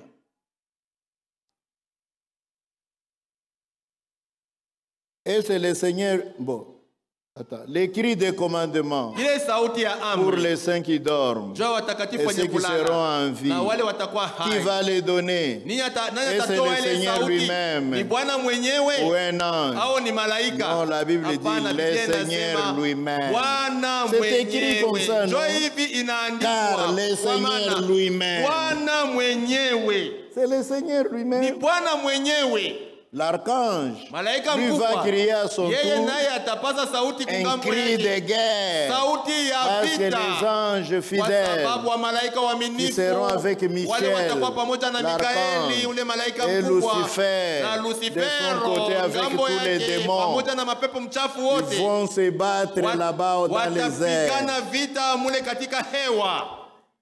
Je lis cela. Tusome. Ce n'est pas seulement une explication. Haina tu mafasirio. C'est écrit comme ça. Inaandikwa hivi. Apocalypse 12, verset Ufunuo 7. sura yake ya 12 sheria ya 7. Verset 7. Sheria ya 7. Et il y eut une guerre dans le Na ciel. kukakuwa vita mbinguni. Michel, Mikaeli. c'est l'archange Michel. Malaika mkubwa wa Ou bien Mikaeli. Michael. Mikaeli. Et ses anges, Na malaika c'est-à-dire zake. les anges Manake fidèles, wa malaika combattirent contre le dragon. wakapigana na yule joka. Et le dragon et ses anges combattirent. Yule joka akapigana nao pamoja na malaika zake. Na yeko na baki Lui aussi a ses ba anges. malaika ndio wale tunaita sasa ba démons. Ces anges, ce sont ceux que nous appelons des démons. Mais ils ne furent pas les plus forts. Nao hawakushinda. Et leur place ne fut plus trouvée dans le ciel. Pahali pao hapakuonekana tena mbinguni. Et il fut précipité. Na akatupwa chini. Le grand dragon, Yule joka le serpent kubwa, ancien, nyoka ya zamani, appelé le diable et anayeitwa Satan, Diabolo na celui qui Shetani, séduit toute la terre. anayedanganya dunia Il fut yote, précipité akatupwa sur la terre duniani, et ses na anges malaika zake furent précipités avec lui. wakatupwa pamoja naye. C'est à ce moment-là que Ile l'archange wakati Michel ndio aussi va crier malaika mkubwa Mikaeli naye atapaza sauti quand il va précipiter. wakati atatupa chini. Hein? Mfita ya ba gladiateur, Les guerres des ba nguvu. gladiateurs, les Kama forts, là. unanyangula Tu mwenzako soulèves Pas ton comme adversaire Pikachu, pour le jeter par terre, tu pousses un cri là. tu le jettes, Non, tupa chini. tu ouvres le passage pour Nafungua l'épouse njia juu ya bibi harusi et l'épouse na monte. bibi harusi anapanda. Amen. Amina. C'est ça. Ndio vile. Car d'un côté, Kwa maana kungambo moja le troisième poule, ile uvuto ya tatu et de l'autre na côté, ngambo ya pili Paul a dit que Paulo alisema ya kwamba les vivants ne devanceront pas les morts. wale en walio Christ. hai hawatatangulia wafu katika Comment Kristo. l'événement va se dérouler? Sasa ile mambo itafanyika je? Une précision. Munionyeshe mzuri mzuri. Oui, quand il va crier, Wakati atapaza les sauti, morts vont ressusciter. wafu watafufuliwa. Quand il ressuscite, Wakati wanafufuka, c'est avec un corps de Watakuwa résurrection. na mwili ya ufufuko. Hata ulibakia Même si tu mavumbi, étais devenu hata poussière, barikukuriaka même kwa si ba tu as été crocodile, dévoré par des kwa crocodiles ou bansimba. des lions, Mais à la résurrection, lakini tu wakati wa auras un corps de utakuwa résurrection. na mwili ya ufufuko. Quand il ressuscite, Wakati wanafufuliwa ceux qui sont sur la terre, wale wako pa dunia, les saints, watakatifu ceux qui sont sur la terre, wale wako qui duniani, sont baptisés du Saint-Esprit, wenye kubatizwa na Roho et Mtakatifu, aussi wao vile vile vont changer. watabadilika mili. Comme il est dit, Kama vile inasema, nous ne mourrons pas tous, hatutakufa sisi sote, mais tous lakini sisi nous sote serons changés. tutabadilishwa.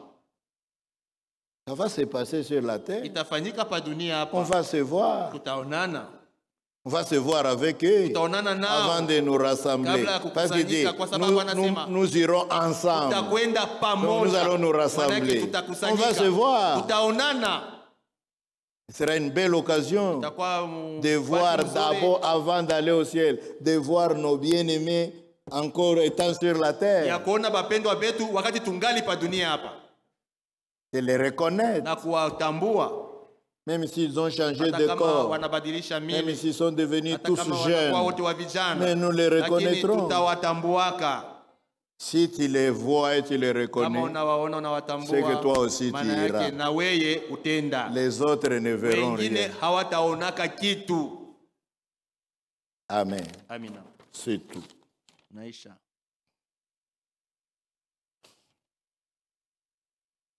Ça risque d'aller vite maintenant. Hizi kwenda mbio sasa.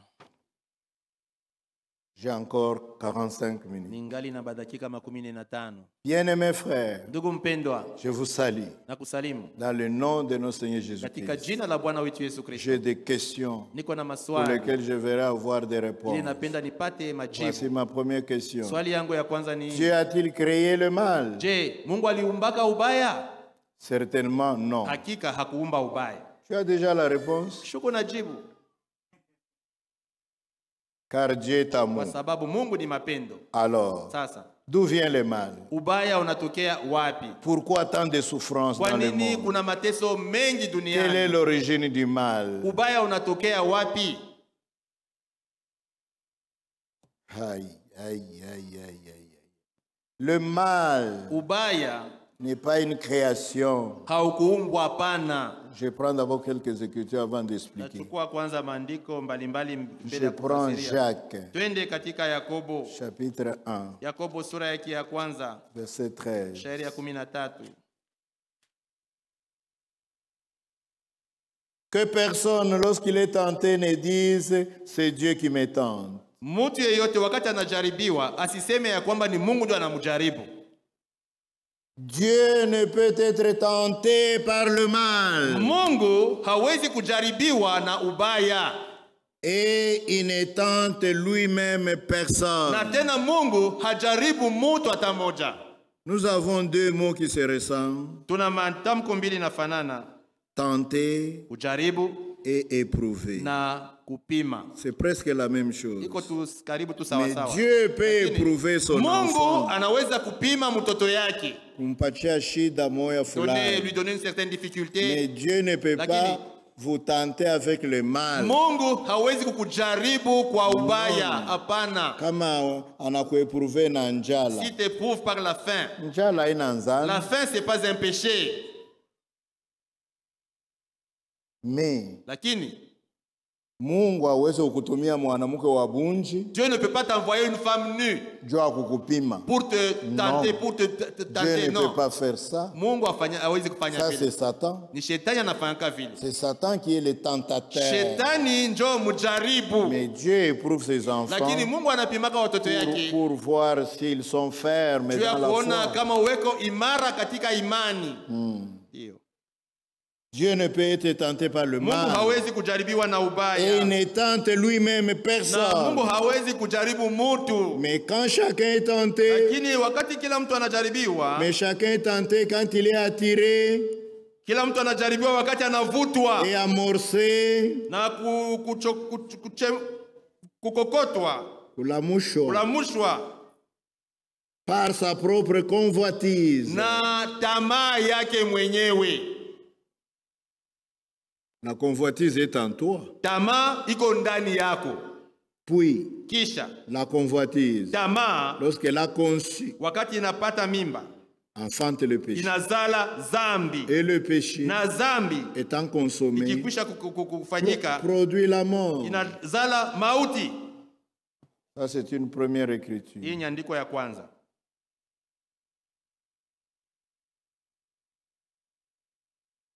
Même Satan, Hata shetani le tentateur, mjaribu ne force personne. hasukumake au kukazia mutu. Yeye anakuya tu paka na bibaya, Lui- anakubiangaza kwa macho yako. Il vient avec le mal, il présente ça devant Mais toi.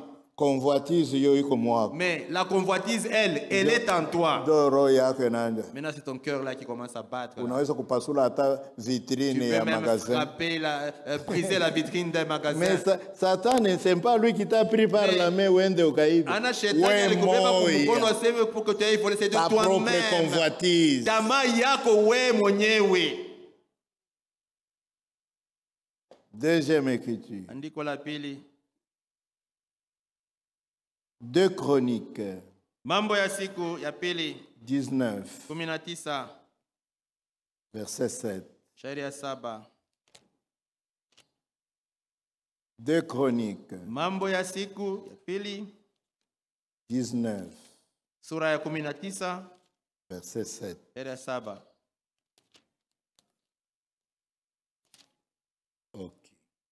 Maintenant, Sasa que la crainte de l'Éternel soit sur vous. woga ya Bwana iwe juu yenu. Veillez sur vos actes, Kesheni juu ya matendo yenu, car il n'y a chez l'Éternel notre Dieu ni iniquité, ni égard pour l'apparence des personnes, ni acception des présents. kwa maana Acceptation des présents. kwa Bwana Mungu wetu hakuna uovu wala upendeleo ya mtu wala kufanya kupokea makata milomo. Eh oui, hawezi kumkata Tu ne milomo. peux pas corrompre Dieu. En lui, il n'y a pas d'iniquité. Ndani yake hamuna uovu. Psaume 92. Zaburi 92. C'est plein d'écritures comme ça, j'ai pris Kuna deux, maandiko trois, mengi nilibewa 2, 3 que tout à fait se règle sur la déclaration de Dieu. isimamishwe juu ya trois ushuhuda témoins. ya watu wawili au watatu. Psaume 92, Zaburi 92 verset 16. shairi ya 16.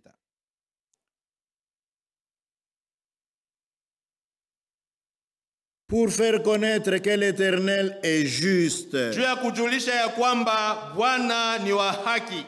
il est mon rocher, Yeye ni mwamba wangu, et il n'y a point en lui d'iniquité. wala uovu hauko ndani yake. Nouveau Testament, Agano Jipya, 1 Pierre, barua ya kwanza ya Petro,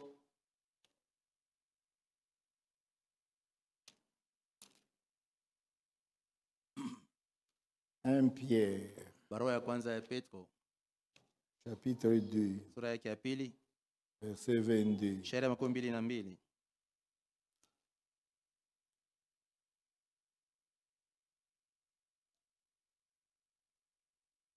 Commençons verset 21. Tuanze na 21. Et c'est à cela que vous avez été appelés, Na mliitwa kwa ile, parce que Christ aussi a souffert pour vous, maana Kristo naye aliteswa kwa ajili yenu, vous laissant un exemple, akimiachia mfano afin que vous suiviez ses traces. ili mufuate nyayo zake. Lui Yeye qui n'a point commis de péché, yule hakutenda zambi, et dans la bouche duquel il ne s'est point trouvé de fraude. wala hila haikuonekana katika kinywa chake. Christ n'a point commis de péché. Kristo hakufanyake zambi, Il a pris au contraire nos péchés. kwa kinyume alibeba zambi zetu, Il a porté nos péchés. alibeba Mais zambi zetu, lui-même, lakini yeye il mwenyewe n'a commis aucun péché. hakufanyaka zambi hata moja. Même une mauvaise pensée n'a jamais traversé son esprit. Hata mawazo mbaya haijamkuyaka mkichwa. C'est ça Dieu. Njoo muungule. Alors, Sasa d'où vient le mal? ubaya unatokea wapi? D'où vient le péché? Zambi inatokea Le wapi? péché n'est pas une création. Zambi haikuumbwa, hapana. Le péché est une perversion. Zambi ni uharibifu. Vous pervertissez quelque chose de bien, Unaharibisha kitu vous kizuri, l'échangez, ça devient unakibadilisha mal. kinakuwa kibaya. Le mal, Ubaya c'est la perversion du bien. ni uharibifu ya uzuri. L'adultère, Kuzini c'est la perversion d'un acte qui est normal dans un couple. ni kuharibisha tendo moja lenye kuwa la halali katika ndoa. Mais quand vous le faites en Sasa, dehors du couple, wakati unafanya ile tendo moja moja nje ya ndoa, la même chose, unafanya kitu kimoja mais ça moja, devient le mal, lakini kinakuwa kibaya, ça devient une perversion. inakuwa uharibifu. Il y a une voie dans laquelle Dieu a voulu que ça se fasse. Huko njia moja Mungu Mais alipenda quand il ifanyike. change Sasa ça, wakati ça unaibadilisha devient la perversion. inakuwa uharibifu. Le mensonge, Uongo c'est la perversion de la ni vérité. uharibifu ya kweli. L'iniquité, Uovu c'est la perversion de la ni uharibifu justice. ya haki. C'est ça. Ndio vile Le mal ubaya a été trouvé le premier dans Lucifer. ulionekanaka mara ya kwanza ndani ya Lucifero. Lucifer, Dieu ne l'avait pas créé Satan. Lucifero Mungu hakumuumbaka shetani, hapana. Lucifer, Dieu l'a créé un ange très bien. Lucifero Mungu alimuumbaka malaika mzuri, Même un chef parmi les tena anges. mkubwa katikati ya wamalaika, Mais lakini il a vécu comme ça. aliishi vile. Les autres anges tapaient même des tambourins pour lui comme Wamalaika un wengine chef, walikuwa nampigia vinubi kama mkubwa, jusqu'à ce que l'iniquité a été trouvée en lui. kufika na wakati uovu ulionekana ndani Il a yake, eu des pensées, akapata il mawazo voulait être plus grand que Dieu ya kwamba lui-même. alipenda akuwe mkubwa kumupita na Mungu Et mwenyewe. il a commencé à se dire, Akaanza je kusema peux monter au-dessus de naweza la kupanda montagne, juu ya mlima même au-dessus de Dieu. hata juu ya Mungu mwenyewe. C'est ça. Njo vile C'est là qu'est venu le mal. njo kule ubaya ulitokea.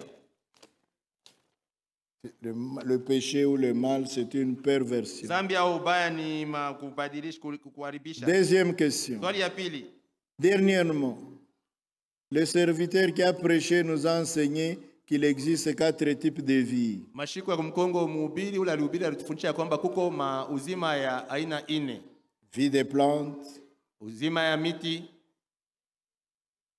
vie animale, uzima ya wanyama, vie humaine uzima ya wanadamu et vie de Dieu. na uzima wa Mungu. Maintenant, le frère pose la Sasa question. ndugu anauliza Y swali, a-t-il aussi un esprit dans l'animal? je, na nyama na yani kalaka na roho? Oui, Ndiyo, un souffle uko pumzi par lequel il vit, il marche, il mange, il ile fait kwa ça. njia yako naishi, Ça anakula, anatembea. Mais une bête ou un Lakini animal nyama n'a pas d'âme. hana na nafsi. La différence entre un homme et une bête, Tofauti kati ya mutu na nyama c'est l'âme. ni nafsi. Et quand les Blancs Sasa wazungu sont venus pour la première fois wakati walikuja mara ya kwanza dans les pays africains, katika mainchi ya kuafrika, par mépris, kwa kuzarau, à cause de kwa l'ignorance, sababu ya kukosa kujua, ils pensaient que nous, les Noirs, nous n'avons pas d'âme. walikuwa na zania ya kwamba sisi watu weusi hatuko na nafsi, Nous sommes comme des singes. tuko kama wa makaka. Mais Lakini c'était les Blancs ilikuwa ni wazungu chrétiens wa Kristo qui ont dit à leurs frères, waliambia wa ndugu vous yao, vous trompez. muko na mkotola. Les Noirs que vous Watu voyez weusi ambao mnawaona ont une âme comme nous. weko na nafsi sawasawa na sisi, Et ils peuvent vous sauver la vie. na wanaweza kumisaidia Si kumiokoa vous maisha. tombez dans un accident, Kama ukipata msiba, on peut prendre le sang des unaweza Noirs kubeba damu ya mtu mweusi, et vous donner wanakuweka et vous hiyo sauver la vie. na kukuponyesha. Vous voyez, Mnaona c'est ça la différence. ndio tofauti. C'est pourquoi il est dit, Ndio maana nimesemwa l'âme qui pêche, nafsi inayofanya dhambi c'est elle qui ndiyo mourra. itakayokufa. Pour les hommes, Ni juu ya watu. les animaux, Wanyama ils ne pêchent pas. hawafanyake dhambi, Même si les lions te hata mangent, kama simba na kukula il n'a pas péché. hafanyi dhambi. C'est nous qui avons l'âme. Ni sisi ndio tuko na nafsi. Les animaux Wanyama sont dirigés par ce qu'on appelle l'instinct. wako naongozwa na ile inaitwa mkifaransa instinct.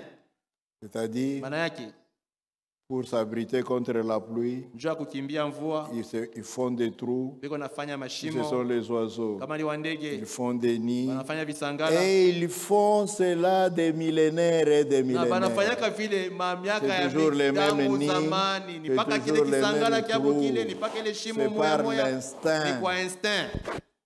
Mais nous, Lakini sisi nous avons une âme. tuko na nafsi Et nous réalisons. na tuko Nous faisons des réalisations. tuko nafanya vitu Des vipya, réalisations parfois qui étonnent. vitu vile Mais vinashangaisha. parfois, à cause du péché, Wakati ni kwa sababu ya l'homme dhambi, veut faire quelque chose pour dépasser même Dieu. mtu uko najaribu kufanya kitu juu ya kumupita na Mungu mwenyewe, Et là, il tombe. na pale sasa anaanguka.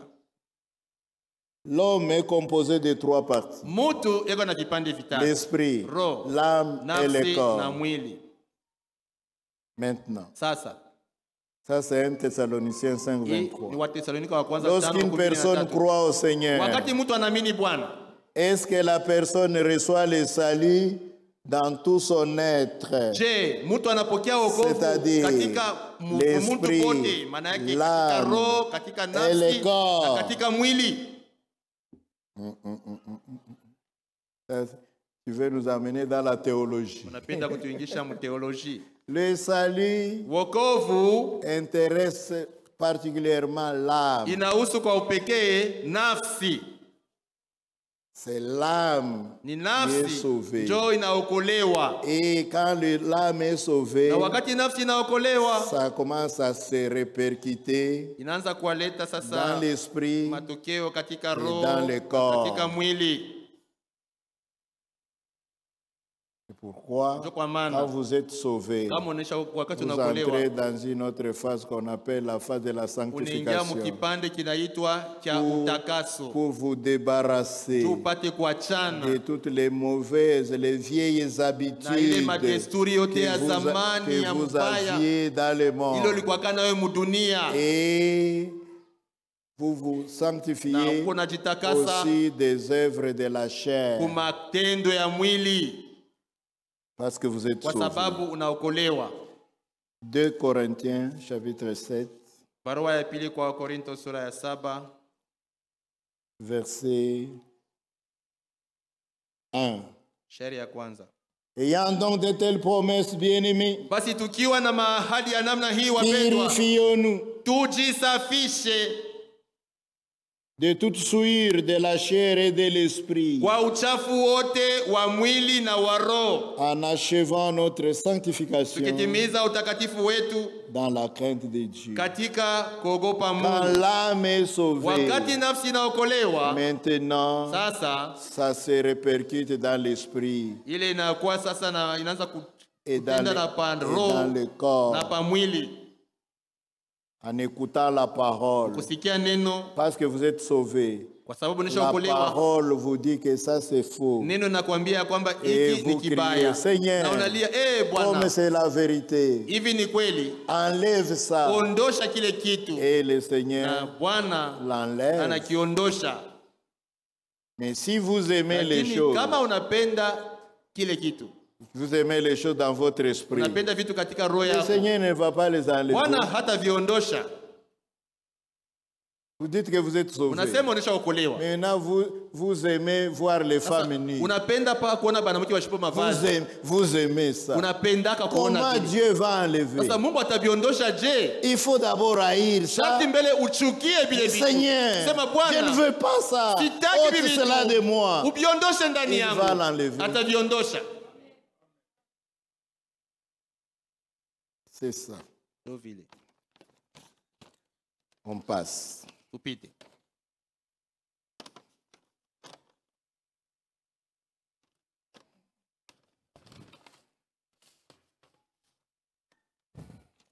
Il reste que quelques questions pour la semaine prochaine. Nakia maswali kidogo juu ya juma On ijayo, va finir. tutamaliza. Je prends ici le frère a signé et Hapa ndugu anaandika jina lake, c'est écrit sur du papier duplicateur. imeandikwa pa Sur 2 papier pages. duplicateur pa maukarasa 2. C'est beaucoup de choses. Ni vitu vingi.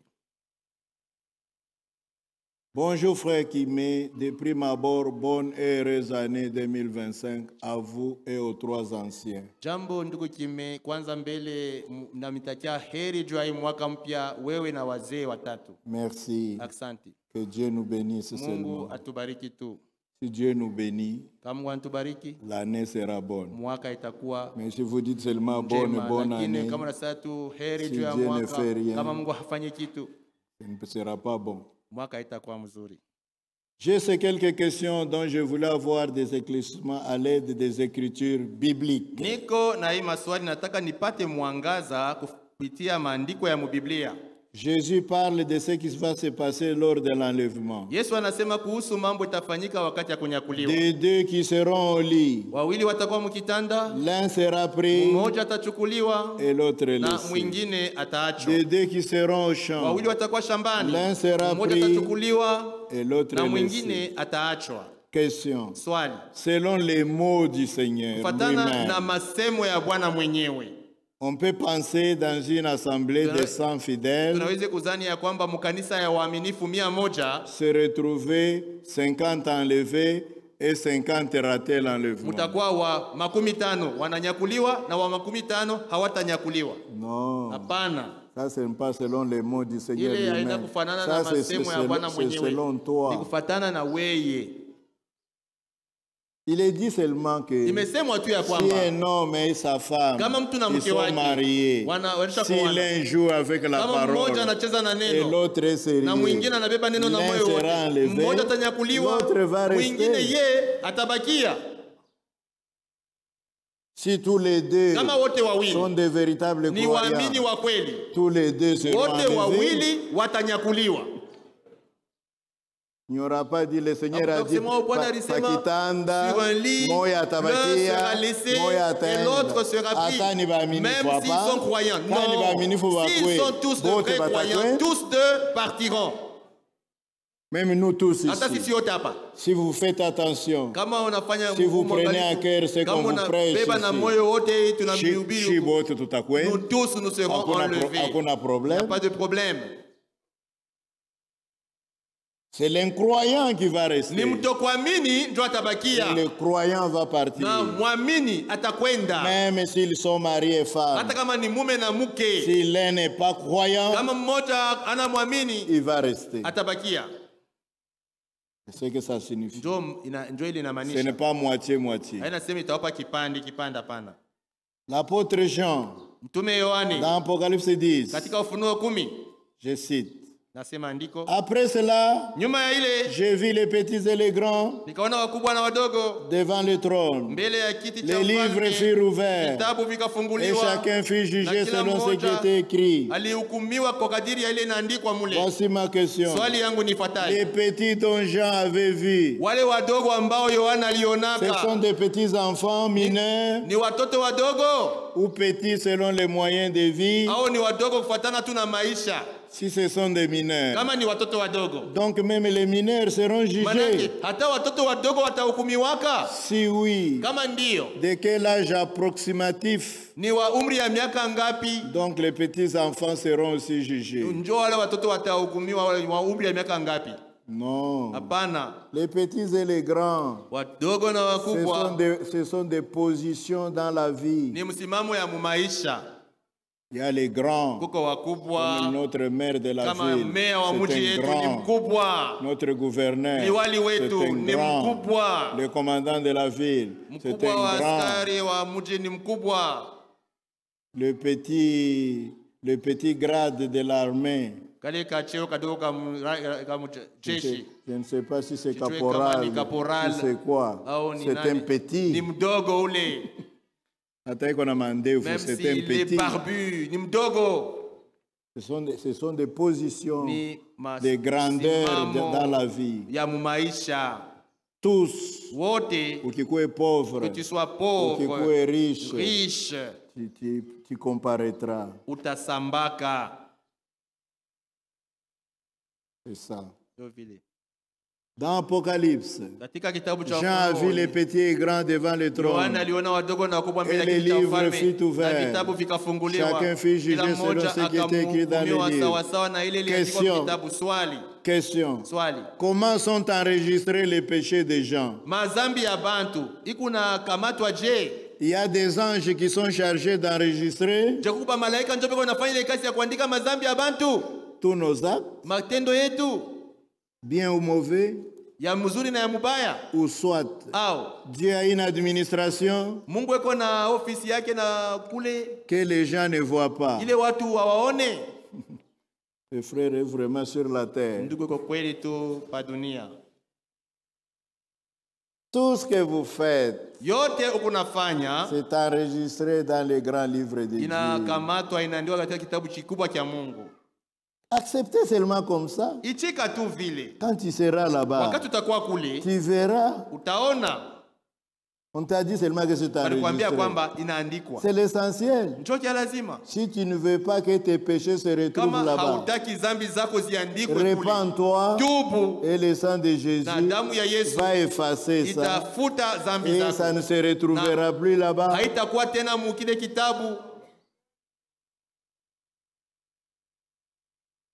Dans le livre d'Apocalypse, il est parlé de ceux qui seront exclus du royaume des cieux. Les lâches dont Jésus parle. Essayez un peu d'éclairer les mots lâches. dans le contexte du Seigneur. Vile Bwana yanasema. C'est quel comportement? Ni mwenendo ya namna gani? Le mot lâche. Ile tamko lâche. Ça, c'est l'explication des Français. Hii ni mafasirio ya Ce Kifaransa. n'est pas l'explication de la parole. Si mafasirio ya Vous voulez savoir, un lâche, c'est qui? Ule banaita lâche ni mtu wa je. Lisons un peu l'écriture. Tusome kwanza andiko. C'est Apocalypse 21. Ni je Ufunuo pense. 21 na waza.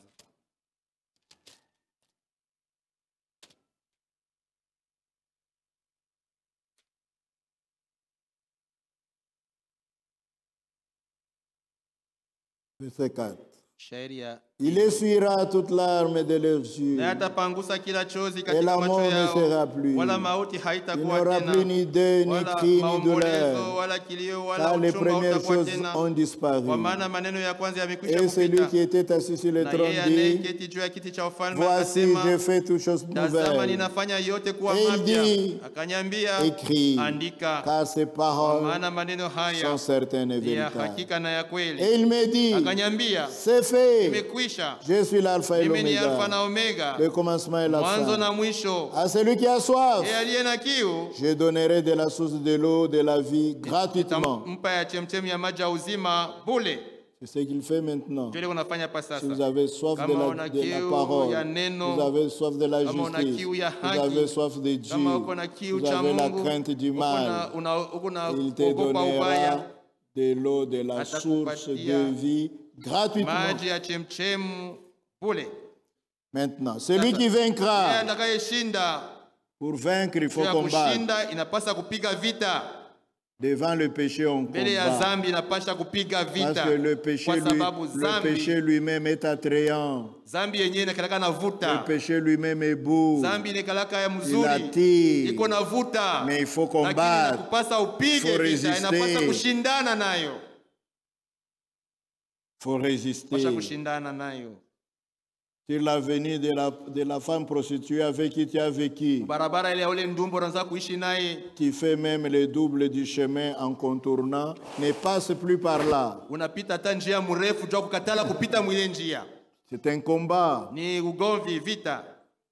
Le chrétien ne dort pas. Mkristo halalake, Il se bat chaque jour. anekalaka napiga vita kila Contre le siku. péché. Eko napiga vita na zambi.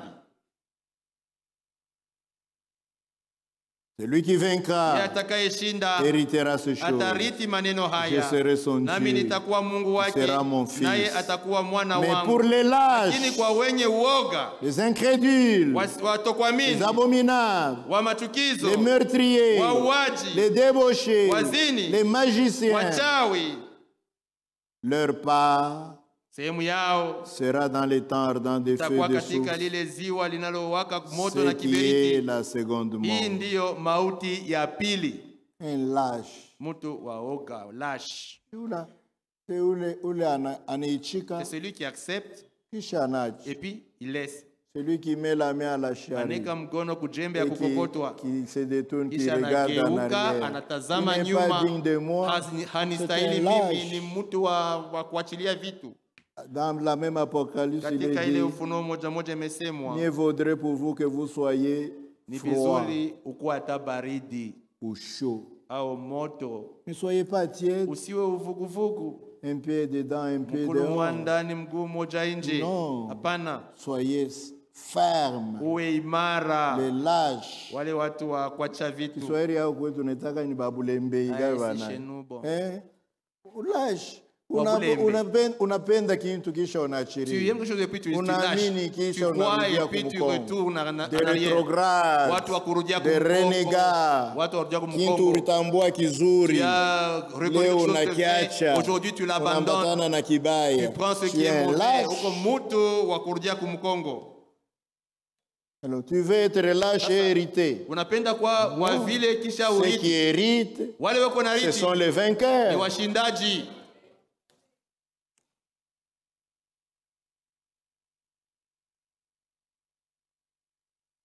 Jésus-Christ parle de ce qui va se passer le jour de l'enlèvement. Yesu Kristo anasema jua ile itafanyika siku ya kunyakuliwa. Il dit, Anasema c'est là où il y aura des pleurs et des pale grincements des dents. kutakuwa kulia na kusaga meno. Question. Swali. Les pleurs et grincements des dents, Vile vilio na c'est kusaga lors de meno. l'enlèvement Ni wakati ya ou kunyakuliwa au jugement dernier. au wakati ya hukumu ya mwisho. Lisez la parole. Soma neno. Matthieu 25. Mathayo 25. C'est là qu'on parle de Ni l'enlèvement. pale wanasema juu ya kunyakuliwa.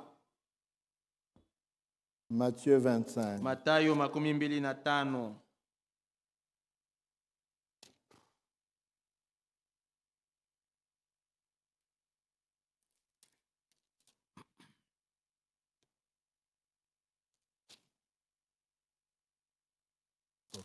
Je suis.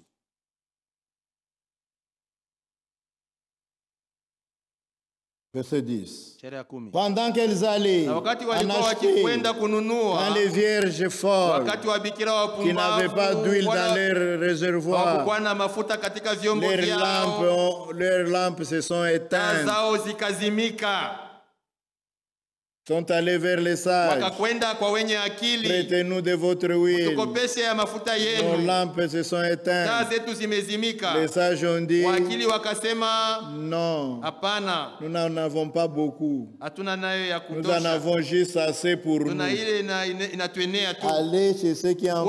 Wendeni kwa wale wanauzisha, Allez chez les groupes de wendeni réveil. kuma groupe de réveil, Là, on vend des prières kule pour wako 10 $. nauzisha maombi ya 10 Il y a des dollars, prières de 50 uko $. maombi ya 50 Il y a dollars, des prières de 100 uko $. maombi ya 100 Allez dollars. là-bas, allez acheter Wendeni pour kule vous. mukanunue yenu. Quand ils sont partis, Wakati walikwenda, la Bible ne dit Biblia même pas s'ils ont acheté. haisemi kama walinunua. La Bible dit seulement, Biblia inasema tu pendant qu'elles s'en wakati allaient, walikuwa wakikwenda, l'époux arriva, bwana harusi et akakuja, celles qui étaient prêtes nao waliokuwa entrèrent tayari avec lui wakaingia pamoja dans la salle naye des noces, katika chumba cha et la porte harusi, na fut fermée. mlango ukafungwa. Plus tard, Nyuma les kabisa autres wale vierges mabikira wengine vinrent et dirent, wakakuja Seigneur, wakasema, Bwana, Seigneur, Bwana, ouvre-nous. utufungulie. Et je répondis, Lakini akajibu je vous l'ai dit en akisema, vérité, kweli ninawaambia je ninyi, ne vous connais pas. siwajui ninyi. Mais à nous, il dit, Lakini kwetu anatuambia, hivi, veillez donc, basi puisque vous ne mukeshe savez kwa sababu ni le hamujui jour siku ni l'heure. wala saa. Maintenant, Sasa au verset 29, ishara 29 au verset 30. 30, Et les serviteurs inutiles, na ule mtumishi wa kule jetez-les dans les ténèbres mumutupe du katika dehors, giza la où il y nje, aura des kule pleurs kutakuwa kulia et des grincements de na dents. kusaga meno. Les ténèbres du dehors, Giza la nje, après l'enlèvement, nyuma ya le kunyakuliwa, monde ici que vous hii voyez ulimwengu munaona sera invivable.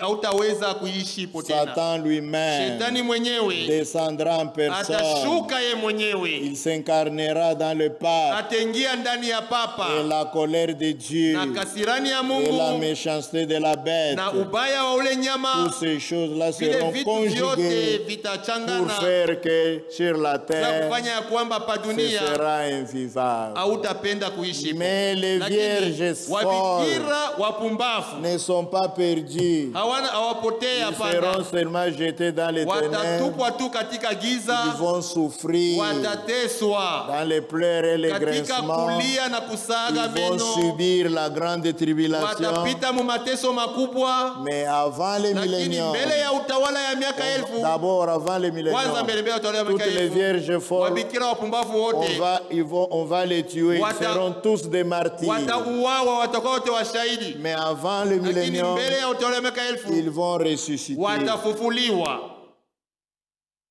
Ils vont aussi participer na au millénium. watashiriki kuutawala ya miaka elfu. Ça, c'est Apocalypse Ile 20. ni Ufunuo 12. Les vierges folles Wabikira wapumbavu et les na 144 wa 000 144,000 ressusciteront avant le watafufuliwa millénium mbele ya utawala wa miaka elfu, et ils régneront na avec nous watatawala pamoja pendant le nasi millénium. wakati ya utawala ya miaka elfu.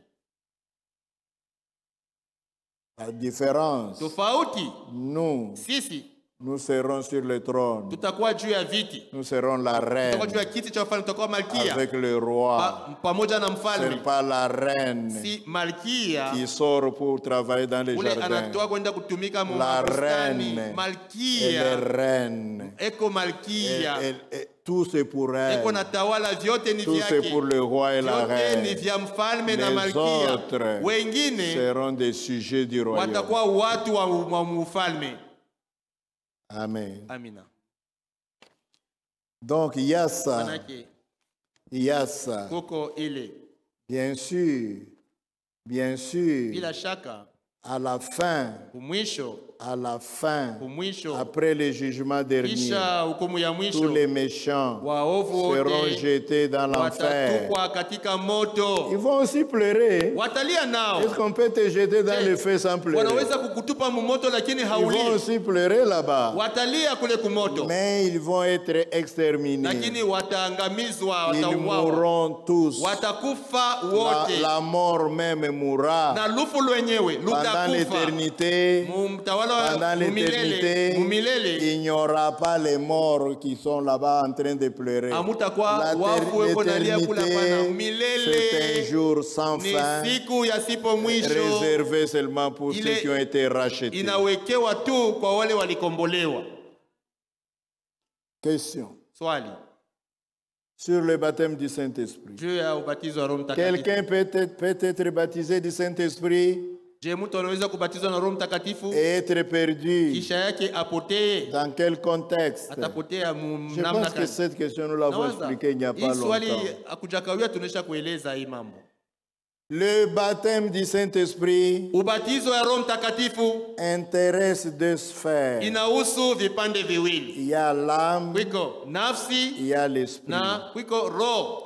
Quand un homme prêche, Wakati mtu il anahubiri est sous l'onction. eko chini ya mafuta ya C'est roho. son esprit qui est sous l'onction. Roho yake mu Quand mafuta ya un roho. homme prophétise, Wakati mtu anatabiri il est sous l'onction. eko juu ya mafuta, C'est chini ya son mafuta ya esprit roho. qui est sous Ni l'onction. roho yake Quand un inapakaliwa. homme parle en Wakati langue, mtu anasema kwa lugha il est sous l'onction. eko juu ya chini ya mafuta ya roho. C'est son esprit qui est sous Ni l'onction. roho yake inapakaliwa. Dans l'onction dans l'esprit, Ile upako katika roho ça peut tomber sur n'importe qui, inaweza kushuka juu ya mtu wowote. même sur un voleur, Inaweza kushukia hata mwizi, même sur un menteur, hata muongo même inamshukia, sur une hata prostituée. ndumba anaweza kuipokea. Il prophétise ici à l'église. Anatabiri mkanisa Tout le humu, monde pense que c'est un saint. watu wote wanadhani ya kwamba ni Mais à la mtakatifu, cité, lakini kule Il nje triche avec la femme de son voisin. eko naibia na mke wa Vous voyez, jirani wake. il a Munaona, seulement l'onction eko tu na dans mafuta l'esprit. muroho yake. Maintenant, Sasa ceux qui reçoivent l'onction dans l'âme, wale wanapokea ile mafuta katika nafsi, on appelle ça le scellement du Saint-Esprit. ile inaitwa kutiwa muhuri ya Roho Mtakatifu. Le Saint-Esprit scelle quoi? Roho Mtakatifu inatia muhuri nini? Le Saint-Esprit ne sert pas votre personnalité. Roho Mtakatifu haitii muhuri weye Il ne mtu scelle wako, pas votre honneur. haitii muhuri Le heshima Saint-Esprit yako. Roho Mtakatifu scelle votre âme inatia qui muhuri nafsi est yako, remplie de la parole. nafsi yako yenye kujazwa na Il neno. scelle la parole dans votre âme. Inatia muhuri neno lenye kwa munafsi yako. La parole chaque parole est à sa place dans ton âme. Kila neno iko pafazi yake katika nafsi yako. Quand Dieu voit que chaque parole est à sa place, Wakati Mungu anaona ya kama kila neno iko il pafazi envoie yake, le Saint-Esprit anatuma Roho et Mtakatifu scelle cette âme. na anatia muhuri ile nafsi. Unaona, Il s'agit de la même onction, ni mafuta moja c'est moja, le même Saint-Esprit ni Roho Mtakatifu moja pour moja. les uns. Kwa C'est wengine seulement dans leur esprit. iko paka mkipande cha Ils roho, prophétisent, ils wanatabiri, parlent en langue, wanasema kwa ils lugha, prêchent, wanahubiri, ils font cela, wanafanya mambo fulani, mais lakini leur vie n'est pas une vie de la parole. maisha yao si maisha ya neno. Dieu ne peut pas sceller une telle personne Mungu dans son âme. hawezi kutia muhuri pa nafsi ya mtu wa Quand vile. Dieu scelle l'âme, Wakati Mungu anatia muhuri c'est que nafsi, chaque parole maana est à sa yake place. kila neno iko pafazi yake. Bale beko nasema Ceux qui paka disent paka parole, seulement la parole, seulement la parole. Dans leur église, c'est seulement la parole. Chez tunapenda Nous moto. voulons le feu. Utapata Nous voulons le moto feu. mais utaenda mu enfer. Tu auras le feu, mais tu iras en enfer. Nous d'abord c'est la parole. Kwanza mbele ni Que neno. chaque parole soit à sa Kila neno place. liwe pafazi Et le yake. Saint-Esprit Na Roho viendra Mtakatifu itakuja. pour sceller Tu ya cela. kutia muhuri pale. Amen. Amina. Question. Swali. Jésus-Christ, Yesu Kristo. celui qui est le Sauveur, Yeye ndiye Mwokozi. qui baptise du Mwenye Saint-Esprit, kubatizwa kwa Roho Mtakatifu du feu na moto. et le grand juge. Yeye ni mwamuzi mkubwa. Donc, Maana yake Jésus-Christ, c'est le Dieu créateur Yesu Kristo ni Mungu muumbaji. qui joue les trois Mwenye rôles. kufanya ile makazi tatu. Le Sauveur, Mwokozi, celui qui baptise mwenye Saint-Esprit, kubatiza kwa Roho celui qui Mtakatifu, juge à la fin. mwenye kuhukumu kumwisho. Oui, Ndiyo. ton constat est exact. Unaona mzuri hapa. Il est tout. Yeye ko vyote. Dieu a voulu Mungu que alitaka toute plénitude utimilifu wote habite en lui. ukae ndani Il yake. est le Yeye Créateur, ni muumbaji. il est le Sauveur, Yeye ni Mwokozi. il est le Yeye juge, ni mwamuzi. il est la parole, Yeye ni neno. il est le rocher, Yeye ni mwamba. il est l'agneau de Dieu, Yeye ni mwana kondoo wa il est le Mungu. souverain Yeye ni kuhani sacrificateur, mkubwa. il est le roi, Yeye ni mfalme. il est tout. Yeye ni yote. La seule différence entre Dieu et Jésus, Tofauti tu moja kati ya Mungu na Yesu c'est que ni Dieu kwamba Mungu est entièrement esprit, yeye iko tu roho kabisa tandis kabisa, que Jésus lakini Yesu yeye a les deux, iko na vyote viwili, et le corps na mwili et l'esprit na roho dans une seule katika personne. mtu mmoja. C'est tout ce qu'il y a comme Ndio différence. tofauti tu moja iko C'est pale. ça le mystère de la Ile Bible. ndio siri ya Biblia, Et sans na contredire, pasipo le bibishi mystère de la divinité est siri grand. ya Mungu liko Dieu, mkubwa. Mungu a été manifesté en chair. alionekana katika Il a été mwili, justifié en esprit. alihesabiwa kuwa na haki katika Il a roho, été vu des anges. alionekana na malaika. Les anges Wa malaika ne l'ont jamais vu en tant qu'esprit. hawajamuonaka Mungu muhali yake ya roho, Ils l'ont vu dans la chair. walimuonaka katika mwili. Oui. Ndiyo, Personne n'a jamais vu Dieu. hakuna mtu alishakonaka C'est-à-dire, Mungu. personne n'a Manake, jamais vu Dieu en tant qu'esprit. hakuna mtu alishakonaka Mungu muhali yake ya roho, Mais nous l'avons lakini vu en Christ. tulimuona ndani ya Kristo. Dieu était en Christ, Mungu alikuwa ndani ya Kristo réconciliant le monde avec akipatanisha lui-même. ulimwengu naye mwenyewe. Personne n'a jamais vu Dieu. Hakuna mtu ashakonaka Mungu.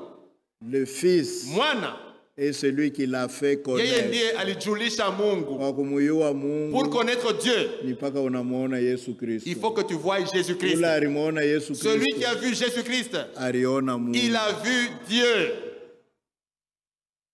Pourquoi il a dit, So, celui qui m'a anasema, vu, ule ananiona mimi, il a vu le Père. anamuona Baba. Ule alimuona Celui qui a vu Jean-Baptiste. Jean-Baptiste, Aliona il a vu Jean-Baptiste. Jean-Baptiste. Ule aliona Celui Branham. qui a vu Branham, Vous les adorateurs de Mweba Mutuba Branham. Branham, Hakuona Mungu. tu n'as pas vu Uliona Dieu, mpaka Branham. tu as vu Ule Branham. aliona Moïse. Celui qui a vu Moïse, Aliona mpaka Moïse. il a vu Moïse. Ule aliona Abraham. Celui qui a vu Abraham, Aliona mpaka il a Abraham. vu Abraham. Mais ule aliona Yesu. Mais celui qui a vu Aliona Jésus, Mungu. il a vu Dieu. C'est ça. Jovile, Il est tout. yeko vyote, Tous les attributs de Dieu macheo yote ya Mungu se retrouvent en Christ. iko ndani Il ya n'y a aucun Kristo. titre Hakuna hata cheo moja qui appartient à Dieu yenye kwa ya Mungu qui n'appartient pas à Jésus-Christ. ile aina ya Yesu Tout. Kristo. Il Yote est le rocher. eko mwamba, Il est le bon berger. eko mchungaji Il mwema, est tout. eko vyote.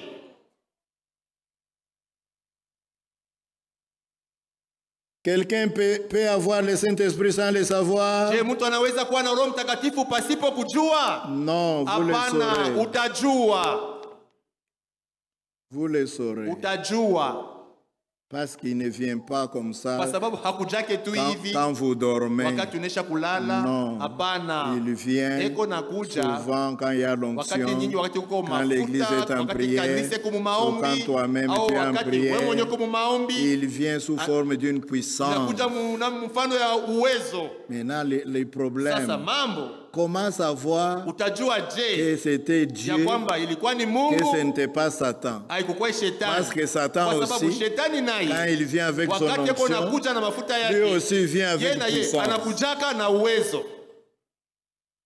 Maintenant, comment Sasa, savoir utajua je, distinguer quel weka esprit qui est tofauti venu sur moi? ujua sema hii roho C'était inakuwa juu l'esprit de yangu Dieu. ilikuwa ni roho ya Mungu. Vous le saurez comment? Utajua je, Vous le saurez quand utajua votre vie wakati maisha yako sera différente à itachana partir du moment où vous l'avez tokea reçu. ile wakati uliipokea, Et na votre vie maisha yako portera itazala les fruits matunda de l'esprit. ya roho, Parce que quand il est kwa en sababu vous, wakati uko ndani yako il est un arbre yeye ni fruitier. mti ya kuzala matunda, Il porte des fruits. kunazala matunda. Terminons avec ce frère Tumalize et na nous huyu allons ndugu, passer au na mariage. tutapita kundoa. Frère, Ndogo, pouvez-vous expliquer avec précision? tunaweza kufasiria mzuri Mais on mzuri. explique toujours avec Kila précision. mara tunataka Il paka faut être mzuri mzuri, attentif. inapaswa utege tu sikio.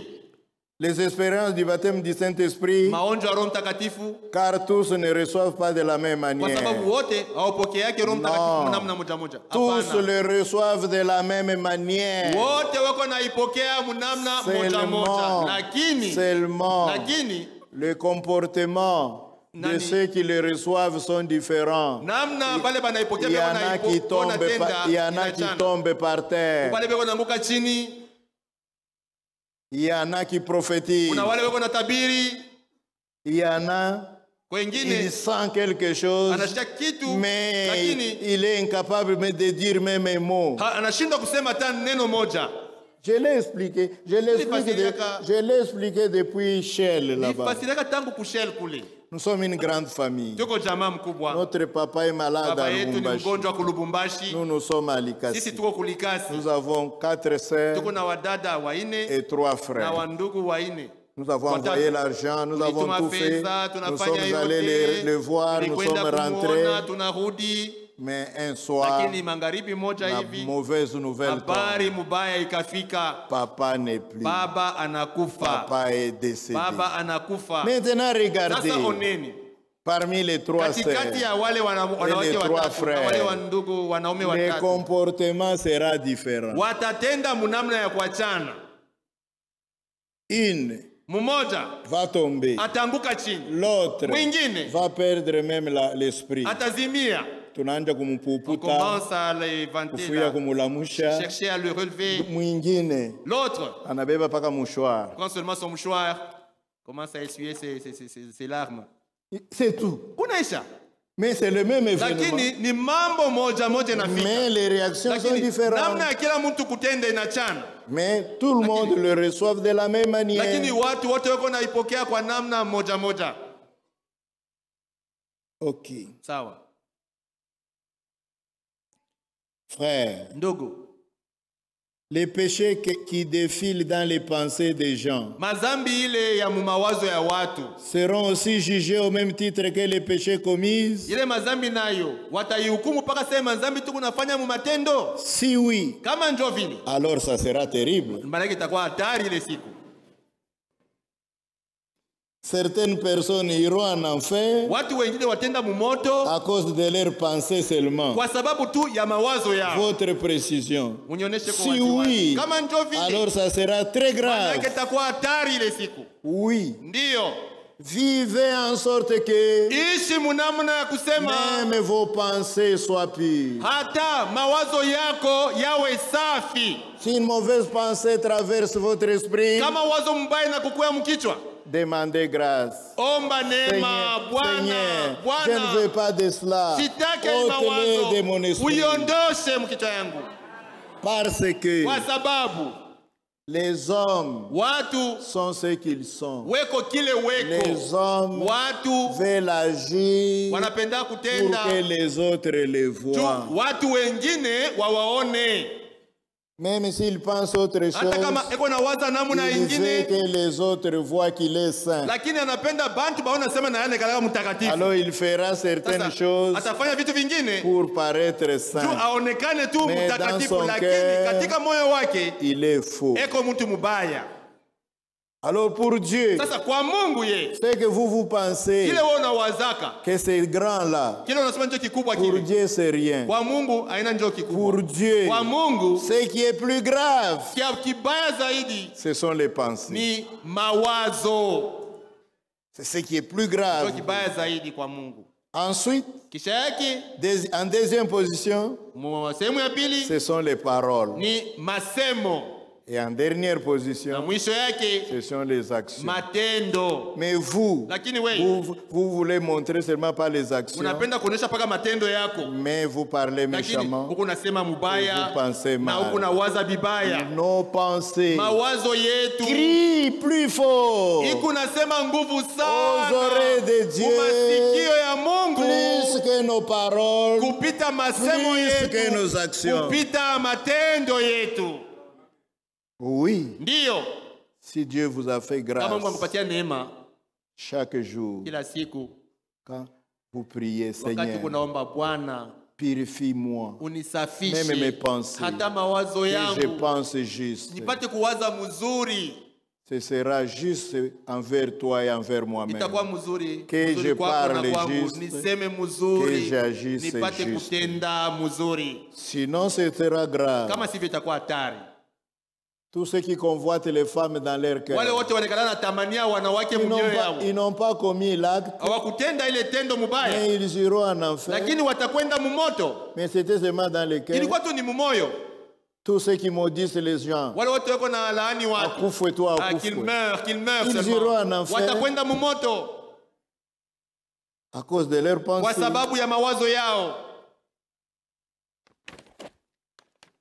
Nous sommes les enfants de Dieu. Tuko watoto wa Mungu, Ce n'est pas par nos propres forces que nous y arriverons. si kwa nguvu yetu tutafikia Mais mwili chaque fois que hatua, quelque lakini chose est faux, kila mara kitu kibaya kitu kibaya, confessez-les à Dieu. ukikiri kwa Mungu, Criez à Dieu. lilia Mungu, Il vous aidera. atakusaidia.